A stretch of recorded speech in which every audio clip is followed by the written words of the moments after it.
অসংখ্য পাথরের আঘাতে ক্ষত বিক্ষত হয়েছে। আমি শরীরটাকে এলিয়ে দিয়ে তায়েফের পাহাড়ের গিরিখাতের ভিতরে পড়েছিলাম। আমার সাহাবী যায়েদ আমার জন্য এক নুক্তা পানি আনার জন্য ছুটেছিল তায়েফের দ্বার থেকে দ্বারে। কেউ মোহাম্মদ নামে একটু পানি দেয় নাই। ও রব, সেই দিন আমার তৃষ্ণা মিটিয়েছিলে তুমি।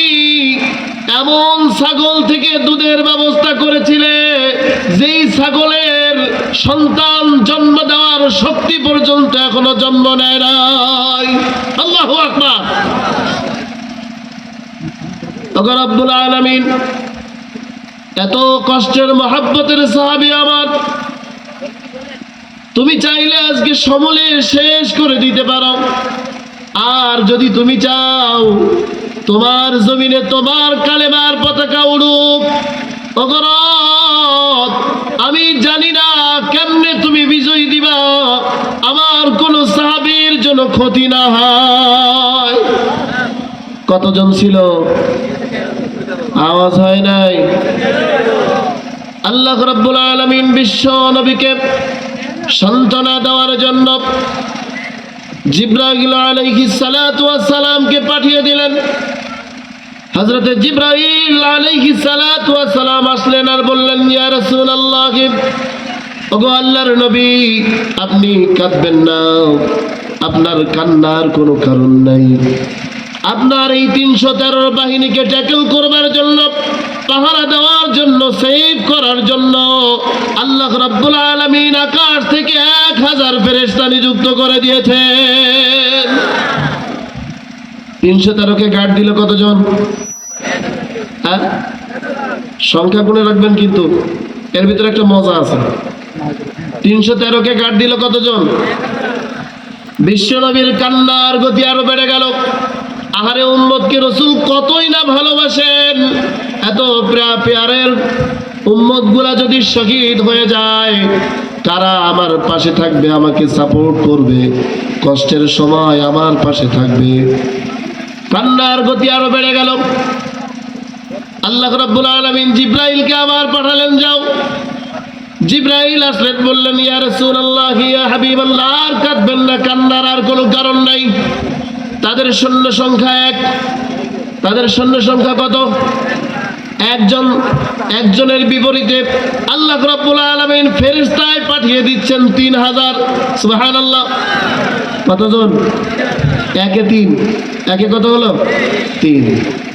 আল্লাহর নবী সরকার আলম থামলেন না, আওয়াজটা আরো বেড়ে গেল। সাইয়্যিদিনা আবু বকর সিদ্দিক রাদিয়াল্লাহু তাআলা আনহু বর্ণনা করেন, আমি রাহমাতুল লিল আলামিন নবীর চেহারার দিকে তাকায় দেখি রাসূলের হস্তদ্বয় এতটাই উপরে উঠেছে। আমি জিহাদের ময়দানে যুদ্ধরত অবস্থায় পিছনের দিকে তাকালাম, তাকিয়ে দেখি রাহমাতুল লিল আলামিন নবীর বগলের শুভ্র লোম পর্যন্ত অবলোকন করা যায়। আল্লাহু আকবার। এমন অবস্থায় যখন নাকি বিশ্ব নবীর কান্নার গতি আরো বেড়ে গেল, কোন বর্ণনা এমন এসছে সংখ্যা বেড়ে 5000 হয়েছিল। কত হয়েছিল? 1-এ 5, 1:5। কিন্তু তাও রাসূলের কান্না থামে না, আরো আওয়াজ বাড়ে। রব্বুল আলামিন এবার জিবরাইলকে পাঠিয়ে দিলেন, ডাক দিয়ে বলছেন, ওগো আমার হাবিব, আমি বুঝতে পেরেছি আজকে যদি লৌহ কলম থেকে শুরু করে নিয়ে গোটা জাহানের ভিতরে নিযুক্ত সকল ক্রিয়া বন্ধ করে দিয়ে বদরের প্রান্তরে আমার সৃষ্ট সকল ফেরেশতাকেও পাঠা দেই, ওগো রাসূল, আপনার কলিজা ঠান্ডা হবে না। আপনি কি চাচ্ছেন সেটা আমি জানি। ওগো আমার হাবিব, আর কাঁদবেন না, আর কাঁদবেন না। জিহাদের ময়দানে 313 নয়, সেনাপতির দায়িত্ব আমি রব আমার কুদরতি হাতে তুলে নিলাম। আপনার জিহাদের ময়দানের সংখ্যা এখন 314। আল্লাহু আকবার। বাড়িতে বলেন।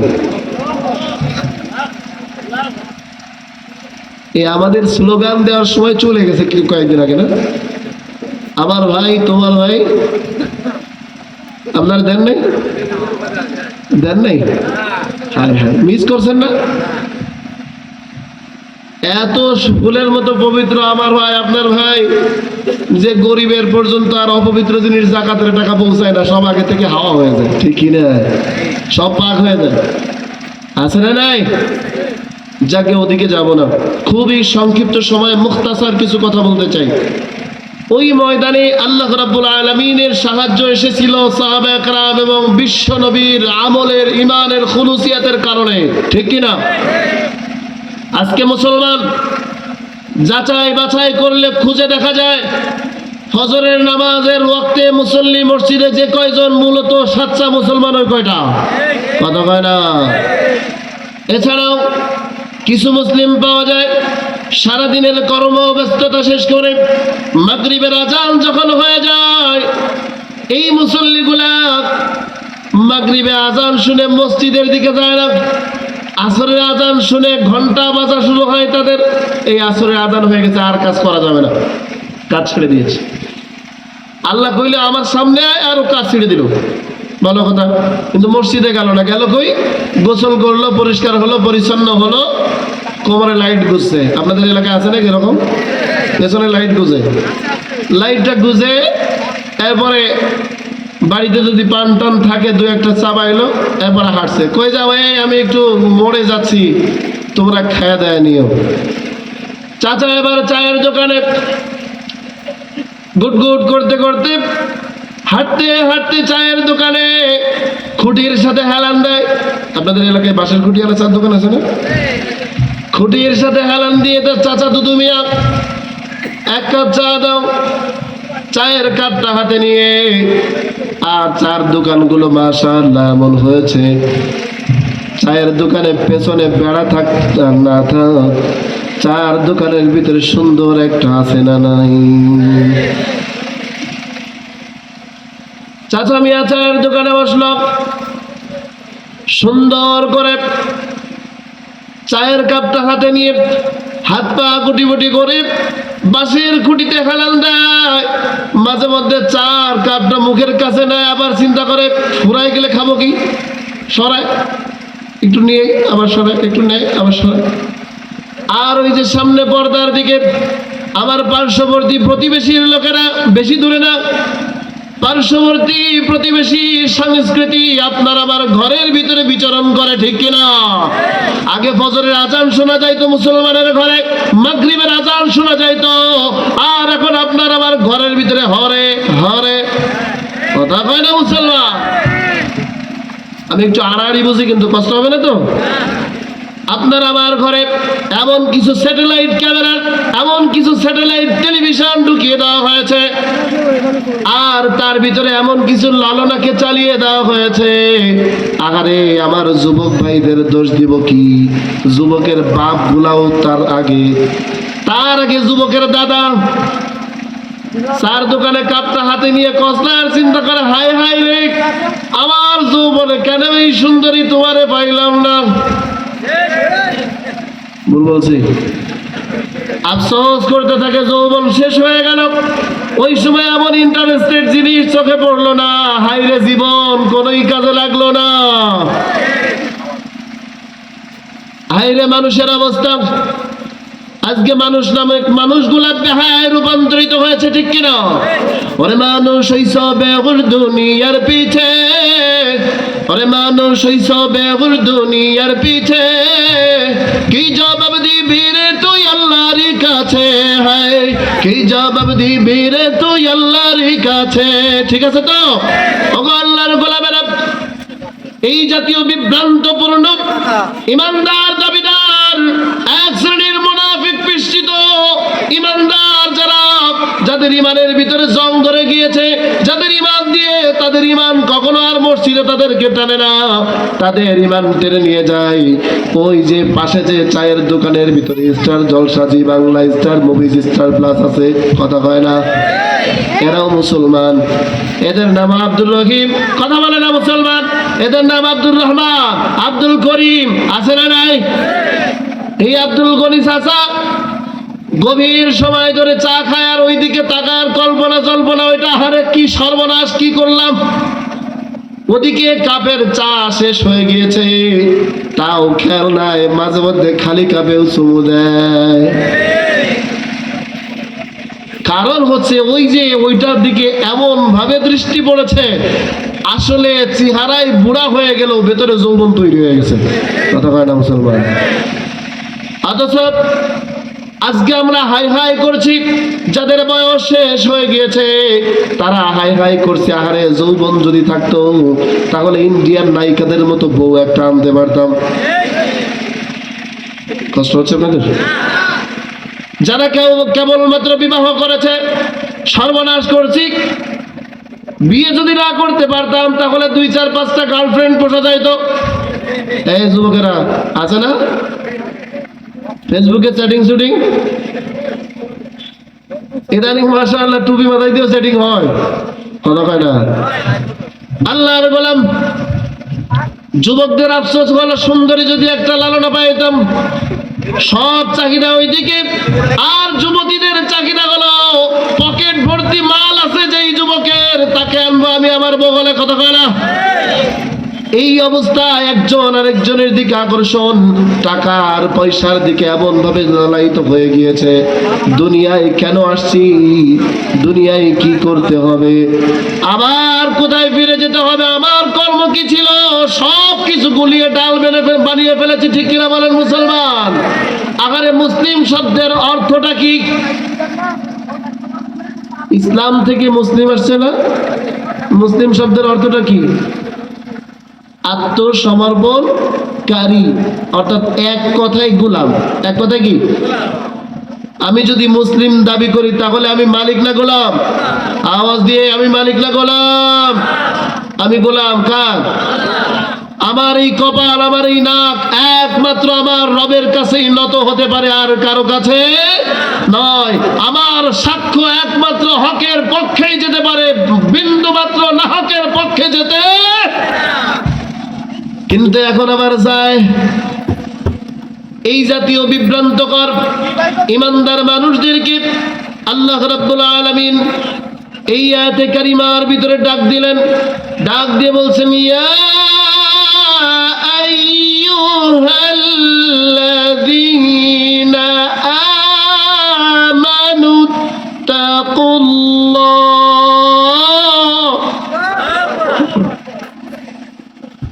آمنوا اتقوا الله ولتنظر نفس ما قدمت لغد واتقوا الله الله أكبر ইয়া আইয়ুহাল্লাযীনা আমানু, হে আমার প্রিয় মুমিন ঈমানদারেরা। আপনারা শুনতেছেন? ভাইরা একটু বসলে খুশি হতাম। অল্প সময় একটা আয়াত থেকে, কোরআনের একটি আয়াত থেকে কিছু কথা শোনার জন্য যদি ঈমান সহকারে কোনো বান্দা কিছু সময় কোরবানি করে, ওই বান্দার আমল নামায়, আলেমেরা আমার পাশে আছে, আমার ভুল হলে শুধরে দিবেন, ওই বান্দার আমল নামায় 12 বৎসর অহংকার মুক্ত নফল ইবাদত করলে যে সওয়াব হয়, রব্বে কারীমের কালাম থেকে একটি আয়াত, একটি ইলম অন্বেষণে কিছু সময় কোরবানি করলে সমপরিমাণ সওয়াব আল্লাহ দান করে দেন। সওয়াব লাগবে? হুজুর ওটা লাগে কোন শাকে? বাজারে গেলে তো 1 পোয়া মরিচও দিবে না। মাহফিল সারা রাত কষ্ট করে শুনলাম, সকালবেলা যদি যায় কই যে আমার গত রাতের মাহফিল শোনার সওয়াব দিতেছি, আমাকে 1 পোয়া মরিচ দাও, দিবে? তো ও লাগে কোন শাকে? লাগে কোন শাকে? শোনক 30 নম্বর পারা 3 নম্বর সূরা, সূরাত আবাসা। এ হাফেজ নাই কেউ এখানে? 30 নম্বর পারা 3 নম্বর সূরা, সূরার নাম কি? আবাসা। এর শেষের দিকে আল্লাহ তাআলা বলছেন, ইয়াউমা ইয়াফিরুল মারউ মিন আখিহি। আল্লাহু আকবার। ইয়াউমা, সেই দিন। কোন দিন? আর জোরে, কিয়ামতের দিন। কোন দিনে? যেই দিনে আর কোনো নেতাগিরি চলবে না, খেতাগিরি চলবে না, চাপাবাজি চলবে না। ঠিক কিনা? ওই দিন আর কোনো ক্ষমতার বাহাদুরি থাকবে? ইয়াউমা ইয়াফিরুল মারউ, সেই দিন প্রত্যেকটা নফস পালাবে, ফিরে যাবে, লুকায় থাকবে, মিন আখিহি, কলিজার ভাই থেকে। কোন ভাই? যুবকেরা কথা বলে না, ফেসবুকের স্লোগান নাম কি? কলিজার ভাই, তাই না? আজকে যুবকদেরকে পাচ্ছি না, একটু খোঁচা দিব তার সুযোগ নেই, সব মনে হয় দিকে দোকানে বসে আছে। কলিজার ভাই বলে যাদের জন্য, ও যুবক, কলিজার ভাই তাকেই বলা হয় মহব্বতের বন্ধু বানিয়েছো যাকে, যার মহব্বতে পড়ে আজকে রব্বে কারিম ফজরে ডেকেছে যাও নাই, জোহরে ডেকেছে গেলে না, আসরে ডেকেছে তোমাকে খবর পাওয়া গেল না, মাগরিবে ডেকেছে তার সাথে বসে ফ্রি ফায়ার আর পাবজি গেমের ভিতরে ডুবে আছো, এশার সময় চায়ের আড্ডায় বসে ললনার কবর দুলানো দেখো। ও যুবক, কিয়ামতের ময়দান যখন কায়েম হয়ে যাবে, রব্বে কারীম তখন ডাক দিয়ে বলবেন, নাফরমান, দিনে একবার দুইবার নয়, ফজরে ডেকেছিলাম আসিস নাই, জোহরে ডেকেছিলাম আসিস নাই, আসরে ডেকেছিলাম আসিস নাই, মাগরিবে ডেকেছিলাম আসিস নাই, আমি আশা করেছিলাম তওবা করবি, পরবর্তী দিন ফজর পড়বি, কিন্তু তওবা করস নাই, রাত্রি 12টা-1টা পর্যন্ত তুই চ্যাটিং চুটিং করেছিস। এরপরে যখন আমার ফেরেশতা আমাকে ডাক দিয়েছে, ও গরব, তোমারই নাফরমান বান্দা নিঃশ্বাস টান দিয়েছে, তার নিঃশ্বাস কি আটকায় দিব? আমি আল্লাহ রহম করে বলেছিলাম না আটকাস না, ছেড়ে দে, আমি ছাড় দিয়েছি। আবার যখন তুমি নিঃশ্বাস ছেড়ে দিয়েছিলে, ফেরেশতা তখন বলেছিল, রব্বুল আলামিন এখন কি আটকায় দিব কিনা? আমি আল্লাহ তাআলা বলেছিলাম, উতরুকি, ছেড়ে দাও, ছেড়ে দাও, ছেড়ে দাও। ও আমার ফেরেশতা শোনো, তোমাকে আমার এই বান্দার নাসিকার কাছে পাহারায় লাগিয়েছি, যতক্ষণ পর্যন্ত আমি ছাড় দিব ততক্ষণ তুমি ধরবে না, আর আমি আল্লাহ যখন বলবো ধর, বিন্দু মাত্র ছাড় হবে না। ছাড় হয়? পৃথিবীর বুকে সবচাইতে হায়ার সেন্সিটিভ সেন্টার, সর্বোচ্চ চিকিৎসা কেন্দ্রের নাম কি? ICU। এই আপনারা এর নাম জানেন না কেউ? ICU। ICUর ভিতরে মানুষ যখন আর কোনো চিকিৎসা থাকে না, ওইখানে ঢোকায় না লাইফ সাপোর্টে। বলেন তো দেখি, ওইখানে কি আজরাইল চিনে? চিনে? আহা, ফার্ম গেটে এক বাড়িতে গিয়েছি দাওয়াতে, যায় দেখি দরজা খুলছে, স্বাগত জানাচ্ছে কুত্তায়। এরপর আরেকটু ভিতরে ঢুকলাম, সেখানে দেখি সোফা সেটের দুই পাশে বসে আছে দুই কুত্তা, খাবার টেবিল সেখানে দেখি কুত্তা, এ ঘরে কুত্তা, ও ঘরে কুত্তা। পরে যে লোকের সাথে গেছি জিজ্ঞাসা করলাম, আসলে ঘটনাটা কি রে ভাই? ডানে কুত্তা, বামে কুত্তা, সামনে কুত্তা, পিছনে কুত্তা। কয় লোকটা হলো খ্রিস্টান। তো এখানে আনছো কেন? কয় সে মুসলিম হওয়ার মতো আগ্রহী, এই জন্য তোমার আনছি, একটু পরিচয় করাই দিই, যদি বন্ধুত্ব করে কোনোদিন সে মুসলমান হয়। তো কথা বলতে বলতে ফ্রেন্ড হয়ে গেলাম। এক পর্যায়ে বলছি যে, ভাই আপনি এত কুকুর পোষণ কেন? কয় তোমাদের কোরআনের ভিতরেই তো আছে, তোমাদের রসুল বলছে যে ঘরে কুত্তা থাকে ওই ঘরে ফেরেশতা ঢুকে না। ভালো কথা। কয় তাহলে তোমরা যে আজরাইল বলো, মানুষ মারা যায় যখন, এর রূপটা কবজ করে, এর নাম নাকি আজরাইল, সেও তো ফেরেশতা। হ্যাঁ ফেরেশতা। তাহলে তো আমি তো ঠিকই করছি। কেন? তখন বলতেছে, এই যে আমি মাঝে মধ্যে সোফা সেটে বসি, আমার দুই পাশে দুই কুত্তা থাকে, মাঝে মধ্যে খাইতে যায় আমার টেবিলে কুত্তা থাকে, আমি যখন ঘুমাইতে যাই এগুলো আমার চারপাশ দিয়ে ঘুরে থাকে, অর্থাৎ সব সময় আমার পাশে কুকুর থাকে। হ্যাঁ বুঝলাম, এটা তো আমি দেখতেছি। তখন বলছে, যদি তোমাদের কথা সত্য হয় কোরআন, তাহলে আমি কোনোদিন মরবো না। এটা আবার কেমন কথা? কোথায়? হ্যাঁ, আজরাইল ফেরেশতা, কুকুর আমার ঘরে আছে, ঢুকবে না, ফেরেশতা ঢোকে না। এখন চিন্তা করলাম, এটা তো সোজা করা লাগবে। ডাক দিয়ে বলতেছি, ভাই সত্য করে বলেন তো, কুত্তা কি মরে? হ্যাঁ। তখন বলছি, কুত্তার মায়া ছেড়ে দিয়ে মালিকের মায়া ধরো, নইলে কুত্তারে মারার জন্য রব্বে কারীম যেই আজরাইল রেডি করেছে, তোমাকেও কিন্তু সেই আজরাইল দিয়ে সাইজ করবে, ঠিক না? যুবকেরা, আজকে মালিক ছেড়ে দিয়ে মালিকের দেওয়া লালনার পিছনে ছুটো, মরিচিকার পিছনে গাড়ি তুমি যত জোরেই ছুটাও না কেন, এক্সেলেটর যতই চেপে ধরো না কেন, গাড়ির স্পিড 80 থেকে 100, 100 থেকে 150, 150 থেকে 300 যদি করো, ওই যে সামনে বিশ্ব রোডটা ভিজা দেখা যায়, গাড়ি যত জোরেই ছুটাও না কেন ওই ভিজা কোনোদিন তুমি ধরতে পারবে না। ঠিকই আজকে যাকে যেই আলেয়ার পিছনে ছুটে তুমি আলো মনে করে শান্তি খুঁজছো, ও যুবক, চোখটা একটু বন্ধ করে হৃদয়ের চোখ দিয়ে খুঁজে দেখো, যার কাছে তুমি ভালোবাসা ভালোবাসা বলছো, এটা নিছক চোখের জেনা ছাড়া আর কিছু না। আল্লাহ তাআলা ডাক দিয়ে বলছেন, না পরমারের দলেরা, আমাকে কি চিনলি না? আখারে জিহ্বা কে দিয়েছেন বলেন? আর জোরে, জিহ্বা কে দিলেন? সূরাতুল বালাদের ভিতরে মালিক বলছেন, আলাম নাজআল লাহু আইনাইনি ওয়া লিসানান ওয়া শাফাতাইন। আল্লাহু আকবার। মালিক ডাক দিয়ে বলছেন, নাফরমান, তোর চোখ দুইটা কে দিল? আমি কি দেই নাই? আলাম নাজআল লাহু আইনাইন, আমি কি চোখ দুইটা দেই নাই? ওয়া লিসানান ওয়া শাফাতাইন, আমি কি তোরে জিহ্বা দেই নাই? দুইটা সুন্দর ঠোঁট আমি আল্লাহ তাআলা দান করি নাই?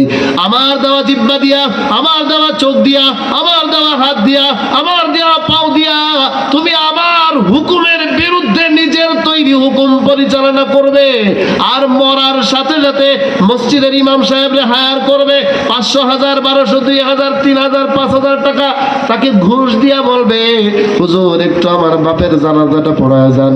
বাপের জানাজার সময় ইমাম সাহেব ডাক দিয়ে বলছেন, এই লোকটা কি ভালো ছিল?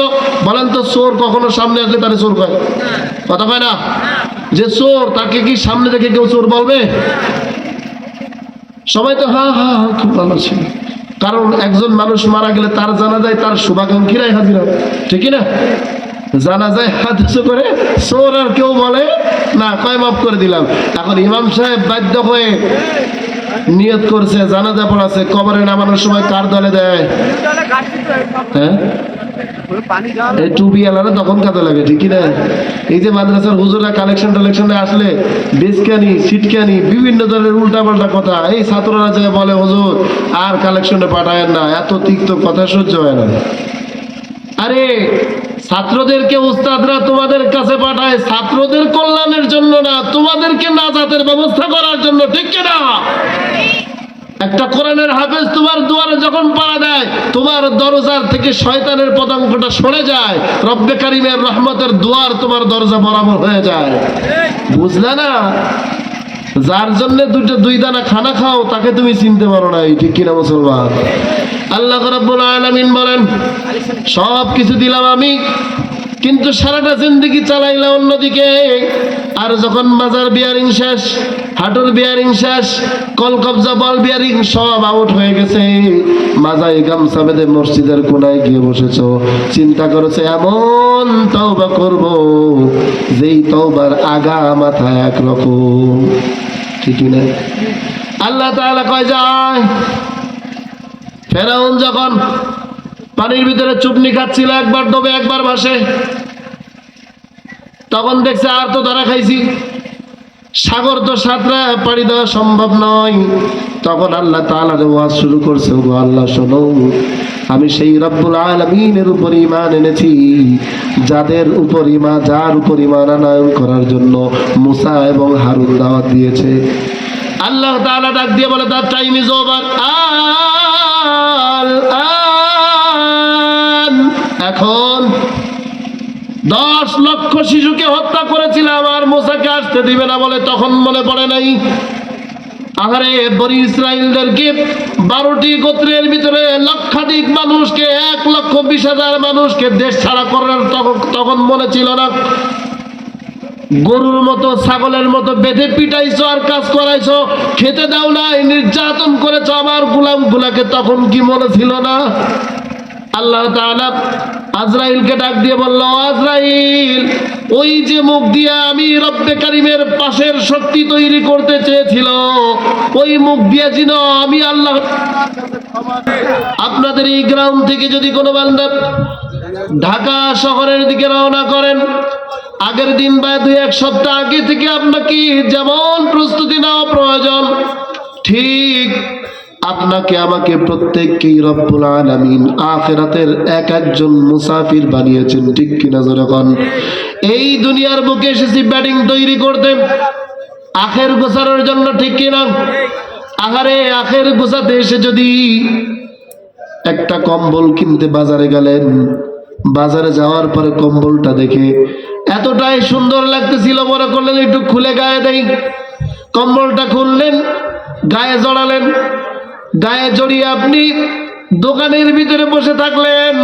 ওদিকে যেই গাড়ির টিকিট কেটেছিলেন, গাড়ি বেনাপোলের দিকে রওনা হলো। হবে ওগো আল্লাহর গোলাম, আজকে আমরা কিন্তু ওই কাজ শুরু করে দিয়েছি, ঠিক কিনা? এজন্য আল্লাহ তাআলা বলছেন, ওয়াল তানজুর নাফসুম মা কদ্দামাত লিগাদ। ও ঈমানদারেরা, কারা? এই মুসলমান, কথা কন না কেন? আল্লাহ কাদেরকে ডাকছেন? ও ঈমানদারেরা। ও তানজুর, উনজুর থেকে, নাজরুন থেকে ব্যবহার করা হয়েছে তানজুর। গভীর দৃষ্টি প্রয়োগ করো, মনে করে দেখো, চিন্তা করে দেখো, গবেষণা করে দেখো। নাফসুম, নিজের দিকে, নিজের অন্তরের দিকে, নিজের কর্মের দিকে, পেছনের দিকে একটু তাকায় দেখো। মা কদ্দামাত লিগাদ, আগামী দিন অর্থাৎ কিয়ামতের ময়দানে আমার সামনে যে আসবে, কি নিয়ে আসবা? কোনো প্রস্তুতি কি পাঠিয়েছ? আগারে সাইয়্যিদিনা আবু বকর সিদ্দিক রাদিয়াল্লাহু তাআলা আনহু, ওমর ফারুক রাদিয়াল্লাহু তাআলা আনহু, উসমান গনি রাদিয়াল্লাহু তাআলা আনহু সহ যত সাহাবায়ে কেরাম ছিলেন, সকলের ভেতরে একটা ভয় ছিল, যদি আমার রব আমাকে মাফ না করেন তাহলে কোনো ক্ষমতায় কাজ হবে না। ঠিক কিনা? ছোট্ট একটি ঘটনা দিয়ে আয়াতের এই অংশ বুঝিয়ে শেষ করবো ইনশাআল্লাহ।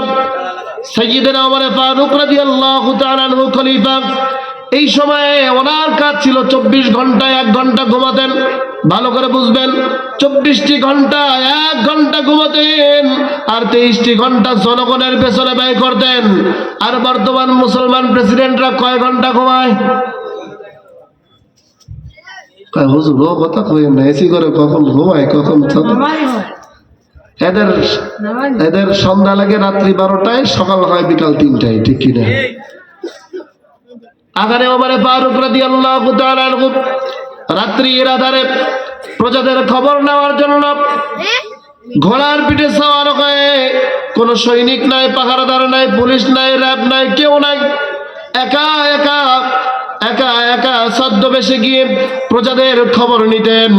হঠাৎ করে একটা মরুভূমি পাড়ি দিচ্ছেন, এমন সময় ছোট্ট বাচ্চাদের কান্নার আওয়াজ শোনা গেল। সাইয়্যিদিনা ওমর ফারুক রাদিয়াল্লাহু তাআলা আনহু ঘোড়াকে থামিয়ে ফেললেন, স্তব্ধ করে ফেললেন নিজেকে, গভীর মনোযোগ দিয়ে কান্নার আওয়াজ শোনার চেষ্টা করলেন এবং দিকটাকে নির্ধারণ করলেন।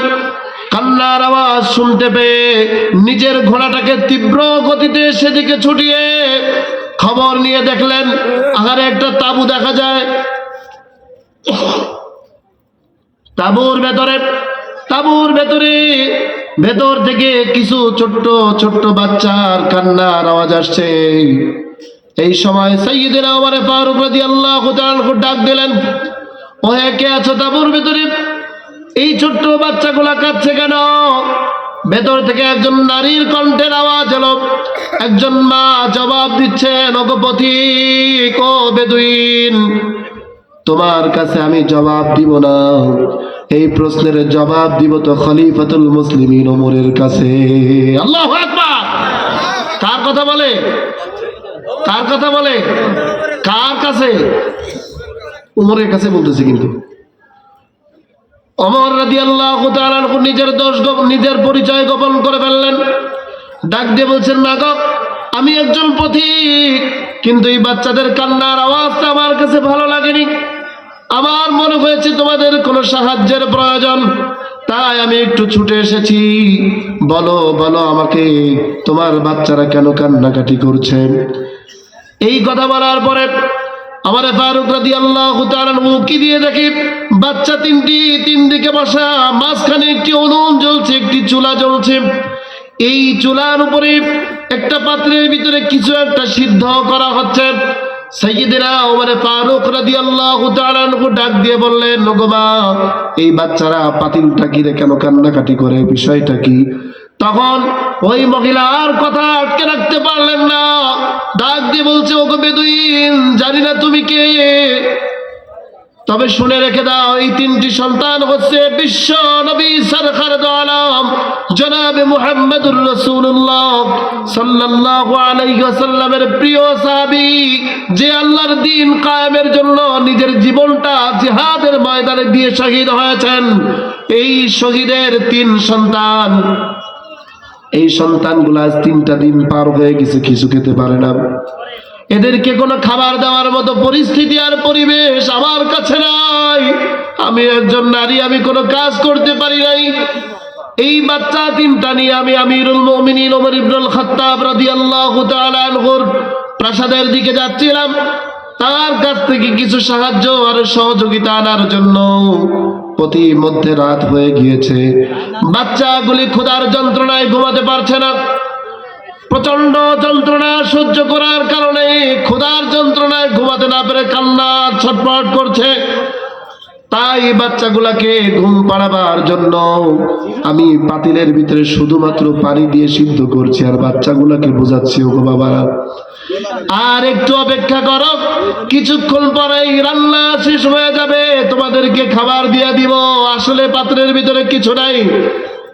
এই কথার ভিতরে একটা কথা ওই মহিলা বলে ফেলেছে, এই শহীদের 3 সন্তান যদি মুসলিম শাসক আমিরুল মুমিনিন ওমর ফারুক রাদিয়াল্লাহু তাআলা আনহুর বেখেয়ালের কারণে কোন একটা সন্তানের কোন খেয়ানত হয়ে যায়, কিয়ামতের ময়দানে কঠিন মুসিবতের দিনে ওমরের গলায় গামছা দিয়ে আমি মালিকের সামনে হাজির করব।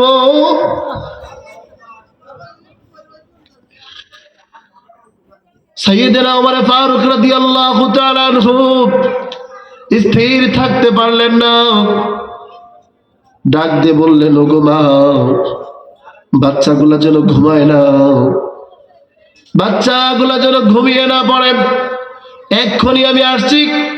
তীব্র গতিতে ঘোড়া ছুটিয়ে বাইতুল মালের গেটে গিয়ে ওমর রাদিয়াল্লাহু তাআলা আনহু পেরেশানি কণ্ঠে ডাক দিয়ে বলছিল, ও বাইতুল মালের জিম্মাদার, তাড়াতাড়ি দরজা খোলো। ওমর ফারুক রাদিয়াল্লাহু তাআলা আনহুর আর্তনাদ যুক্ত কণ্ঠ পেয়ে বাইতুল মালের জিম্মাদার সালমান রাদিয়াল্লাহু তাআলা আনহু চাবিটা নিয়ে ছুটে এসেছেন, দুয়ার খুলে দিলেন। ওমর ফারুক রাদিয়াল্লাহু তাআলা আনহুর কণ্ঠের আওয়াজ পেয়ে পাশেই নিজের হুজরা, নিজের পোষ্য সন্তান হযরতে সালমান, আরেক বর্ণনা আসছে হযরতে আসলাম, 2 নামের যে কোনো একটি নাম। এই বান্দা, ওনার জন্য রাত্রিতে খাবার রাখা ছিল সামান্য একটু গোশত আর কয়েকটা রুটির অংশ। এই খাবারটা নিয়ে ছুটে এসেছে যে আমিরুল মুমিনিন তো রাত্রে ঘরে আসবেন না, রাত্রে না খেয়ে কাটাতে হবে তাকে। তা উনি ঘোড়ার উপরে থাকুক আর যে অবস্থায় থাকুক না কেন, সামনে খাবারটা দিয়ে দিলে যদি ওখান থেকে একটি লোকমা খাবার গ্রহণ করে তাহলে উনি একটু সুস্থ থাকবেন। খাবারটা নিয়ে ছেলে এসেছে, ডাক দিয়ে বলছে, বাবা, খাবার খাওয়ার সময় নাই, খাবারে মুখটি লাগাও আর এই বাইতুল মালের ভেতর থেকে আটার বস্তাটা আমার কাঁধে উঠা দাও। খলিফাতুল মুসলিমিন ওমর ফারুক রাদিয়াল্লাহু তাআলা আনহু আটার বস্তা কাঁধে করে যখন দৌড় দিয়েছেন, পেছন থেকে সাহাবা کرام ডাক দিচ্ছেন, আমিরুল মুমিনিন, আপনি আমাদের খলিফাতুল মুসলিমিন, আপনি আমাদের রাষ্ট্রীয় নেতা, আমরা আপনার পেছনে থাকতে আপনি কাঁধে আটার বস্তা তুলে নেবেন, এটা আমরা সহ্য করতে পারি না। কোথায় যেতে হবে আমাদেরকে বলেন, আটার বস্তা পৌঁছে দিতেছি। আমিরুল মুমিনিন ওমর ইবনুল খাত্তাব রাদিয়াল্লাহু তাআলা আনহু বলছেন, কিয়ামতের ময়দানে কঠিন মুসিবতের দিনে খাত্তাবের বেটা ওমরের গলায় যখন গামছা লাগবে, ভাই, তোমাদের কাউকে পাওয়া যাবে না। কেউ তখন আমার সাহায্যে এগিয়ে আসবে না, আমার বোঝা আমাকে বহন করতে দাও। খলিফাতুল মুসলিমিন ওমর ফারুক রাদিয়াল্লাহু তাআলা আনহু আটার বস্তা কাঁধে নিয়ে অর্ধ জাগানের প্রেসিডেন্ট ছুটে গেলেন সেই তাঁবুর কাছে।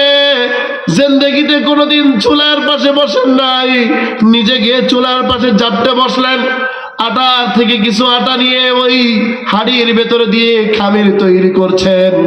জাল একবার নিভে যাচ্ছে, আবার ফুঁক দিয়ে জ্বালাচ্ছেন।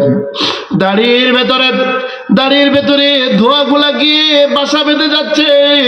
পাশ থেকে হযরত যায়েদ রাদিয়াল্লাহু তাআলা আনহু ডাক দিয়ে বলছেন, ওগো আমিরুল মুমিনিন, আপনি একটু সরে বসুন, আমি জালটা জ্বালা দেই। আমিরুল মুমিনিন ওমর ফারুক রাদিয়াল্লাহু তাআলা আনহু কোনো কথা বলেন না। দু চোখ বেয়ে বেয়ে পানি পড়ছে, দাড়ি ভিজে যাচ্ছে, আর ওই শরীর নিয়ে ওখানে বসে আটার খামির তৈরি করলেন।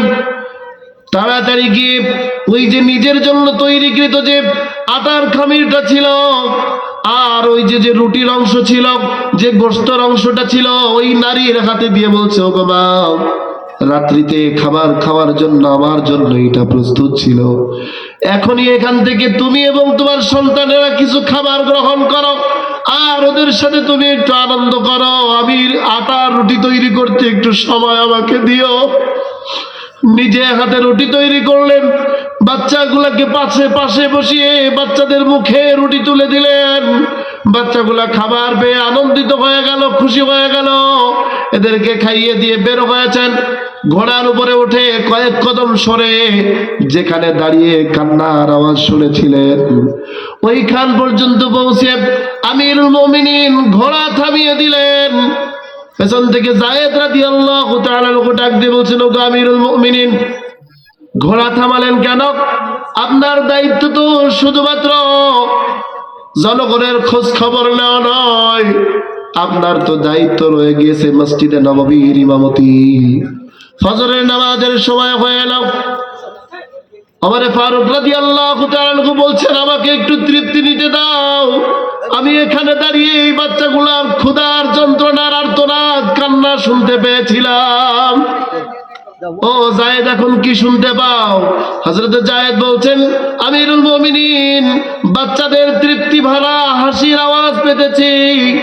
আমিরুল মুমিনিন মসজিদে ছুটে গেলেন। লম্বা ঘটনা। ফজরের নামাজ শেষ করলেন।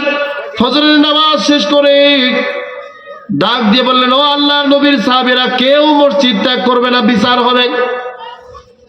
কি হবে? সকল সাহাবায়ে কেরাম থমকে গেলেন, বসে পড়লেন। অপরাধ তো কোথাও হতে দেখি নাই, বিচার কার হবে? পুলিশ বাহিনী পাঠিয়ে দেওয়া হলো, ওই মরুভূমির লোকেশন দেওয়া হলো।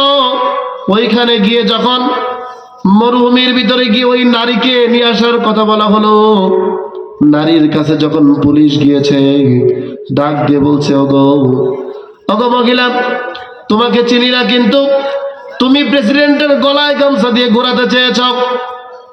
তোমাকে মসজিদে নববীতে নিয়ে যাওয়ার জন্য আমরা এসেছি।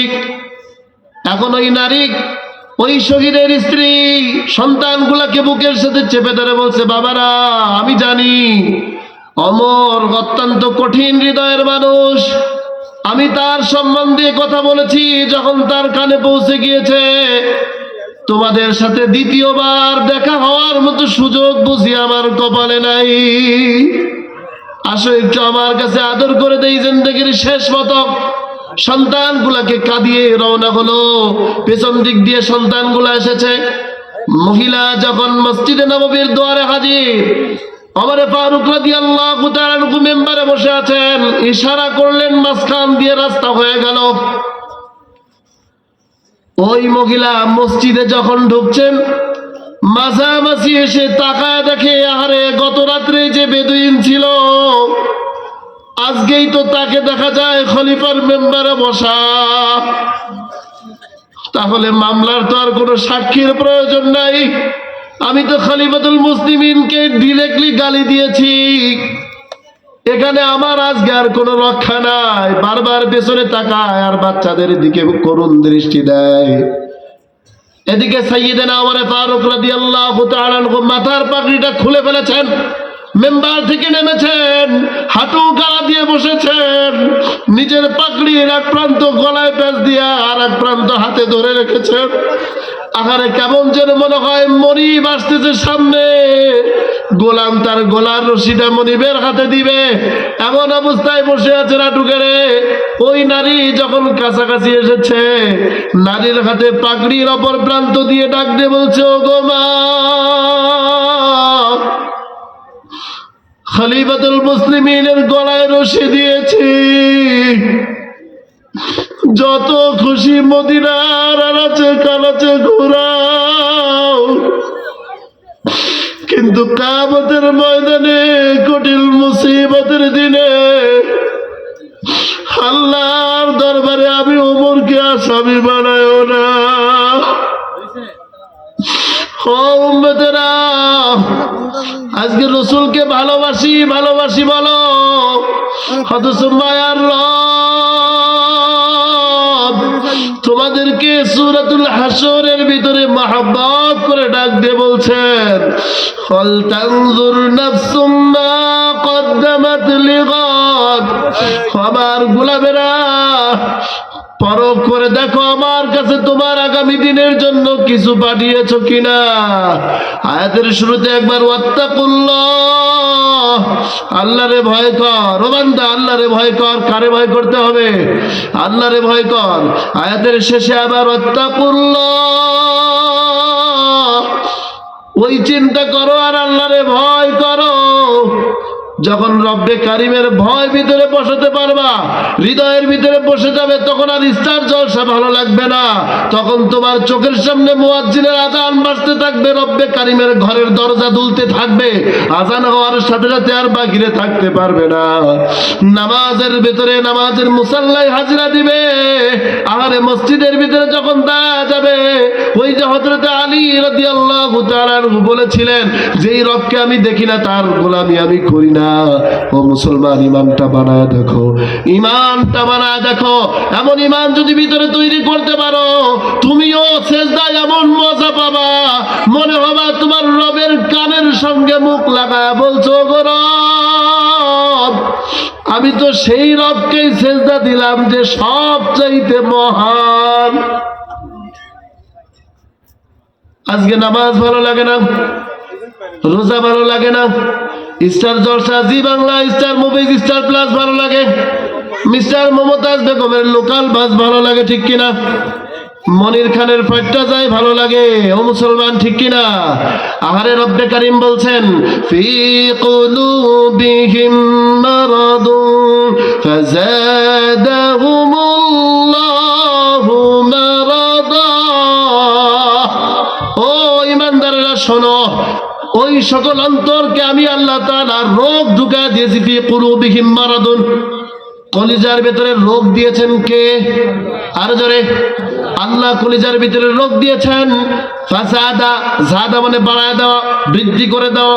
আর সেই রোগটাকে বাড়ায় দিলেন কে? কারণটা কি?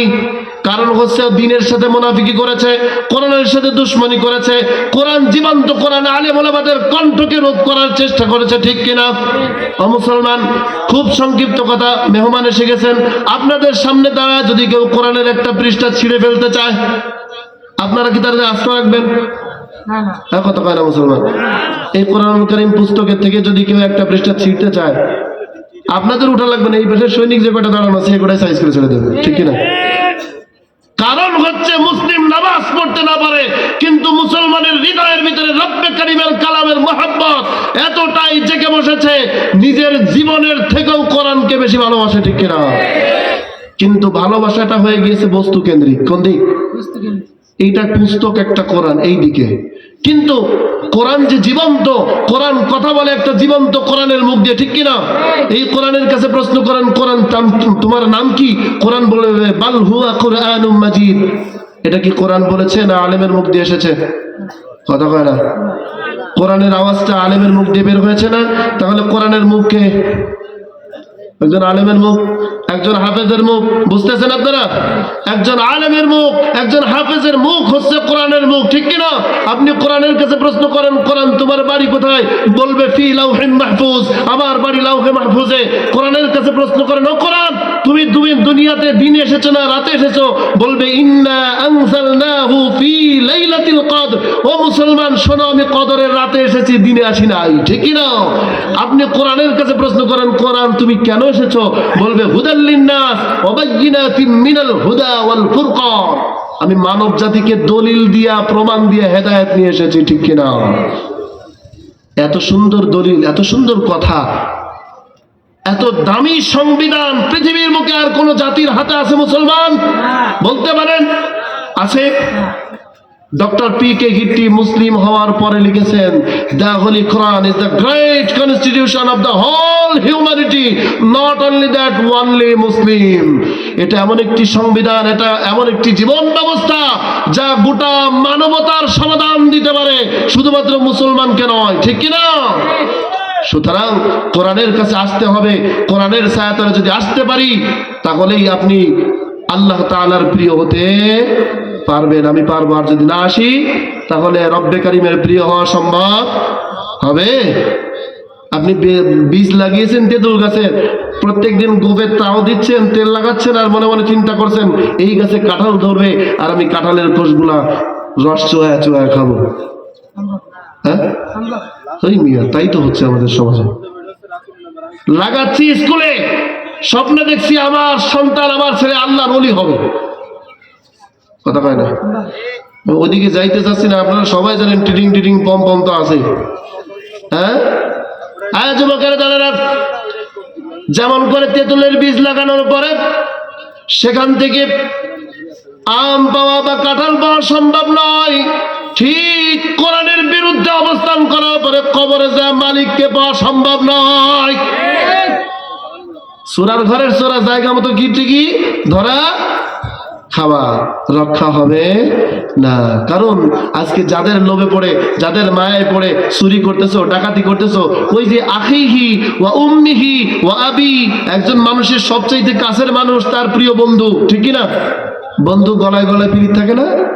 বন্ধু নিয়ে সব জায়গায় যায়। এরপরে কাছের মানুষটাকে ওয়া উম্মিহি, মা, ঠিক না? ওয়া উম্মিহি, তোমার মা, তোমার মা তোমাকে তাড়িয়ে দেবে, তোমার মায়ের থেকে তুমি পালিয়ে যাবে। ওয়া আবি, তোমার বাবা থেকেও একই অবস্থা হবে। অসাহিবাতিহি, যেই বউকে সাজানোর জন্য সুদ খেয়েছ, ঘুষ খেয়েছ, এত টাকা বেতন পেয়েছ, তাও হয় নাই। একজনকে একটু সাহায্য করতে যায়, বলে যে আমি যে তোমার উপকার করব, তুমি আমার কি করবা? গিভ অ্যান্ড টেক, আমাকেও দাও আমিও দেই। টেবিলের উপর দিয়ে দিচ্ছ কেন? তল দিয়ে দাও, কয়দিন আগে আমি উমরা করে আইছি, কথা হয় না। ওগো আল্লাহর গোলাম, এই যে যাই করো আর তাই করো, কে দেখে? যাদের জন্য ঘুষ খাও, যাদের জন্য সুদ খাও, কিয়ামতের ময়দানে বলবে, ওগো স্বামী আমার, দুনিয়ার বুকে হিসাব কবুলের মাধ্যমে তোমার প্রতি দায়িত্ব হয়েছিল আমাকে খাওয়ানোর, পরানোর, সাজানোর, যত্নে রাখার, কিন্তু তাই বলে তুমি কোন পন্থায় উপার্জন করেছ আর আমার পিছনে কোন পন্থায় খরচ করেছ, ওই হিসাব আর ওই মামলার আসামি, ওই গুনাহের অংশ আমি ভাগ নিতে পারবো না। সব শেষ। আর কেউ থাকলো? বলেন, আর কেউ থাকলো? বন্ধু গেল, উম্মিহি মা গেল, ওয়া আবি বাপ গেল, ওয়া সাহিবাতিহি স্ত্রী গেল, ওয়া বানি, বানি হচ্ছে বহুবচন শব্দ, যারা আলেম আছেন তারা জানেন। ওয়া বানি বলতে সন্তান, তার সন্তান, তার সন্তানকে বোঝানো হয়েছে। তাহলে বুঝলাম যে আল্লাহ তাআলা যদি সাহায্য না পাঠান, ওগো আল্লাহর গোলাম, মালিকের ক্ষমা যদি আশা করি,